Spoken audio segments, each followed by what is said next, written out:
Bonjour les amis, aujourd'hui je vais vous raconter la merveilleuse histoire d'Aladin. Il y a bien longtemps de cela, dans la belle ville de Bagdad, vivait un enfant très pauvre qui s'appelait Aladin. Un jour, un étrange personnage, se disant son oncle, lui promit quelques pièces d'or s'il l'accompagnait. Sortir de la ville et le magicien, car le faux oncle était en réalité un magicien, prononça de belles étranges paroles. Abracadabra, tchika-paka-boum. Au grand étonnement d'Aladin, la terre s'ouvrit sous ses pieds, faisant apparaître une grotte profonde. La grotte se trouve un trésor, expliqua le magicien, mais je suis trop vieux pour descendre moi-même. Je ne veux que cette vieille lampe à huile qui est devant toi. Tu peux prendre tout le reste. Aladin était tellement émerveillé qu'il n'écouta pas ce que disait le magicien. Et celui-ci commença à s'impatienter.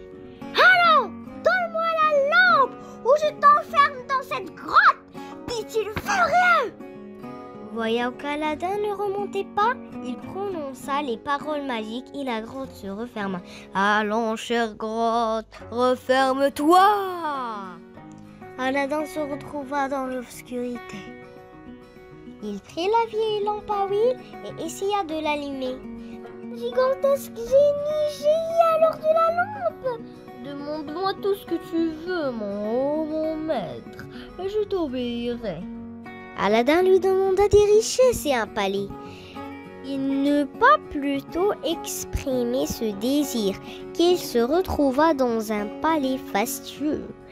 Tout cela t'appartient, lui dit le génie.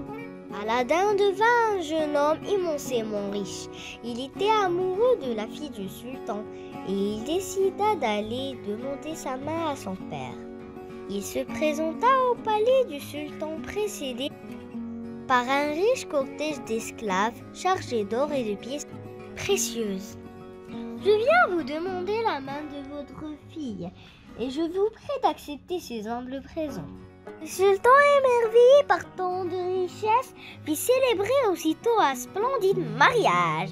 Et un jour, le faux oncle apprend qu'Aladin est en voyage, se déguisa en colporteur et vint rôder autour du palais. Une vieille servante, croyant faire une bonne affaire, lui donna la lampe magique en échange d'une autre toute neuve. Oh là là!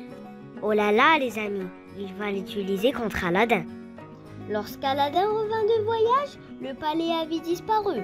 Le magicien avait ordonné au génie de le transporter dans le désert. Aladin se souvint alors qu'il possédait aussi un anneau magique. Il le fit tourner sur son doigt et immédiatement un autre génie fit son apparition. Fais revenir mon palais et tous ses habitants et ramène-moi aussi ce magicien de malheur, ordonna Aladin au génie. Le magicien fut exilé dans un lointain pays. Et Aladin vécut désormais très heureux avec la princesse et les deux génies. On a fini l'histoire d'aujourd'hui, les amis. Quelle belle histoire! Avec les deux génies et Aladin.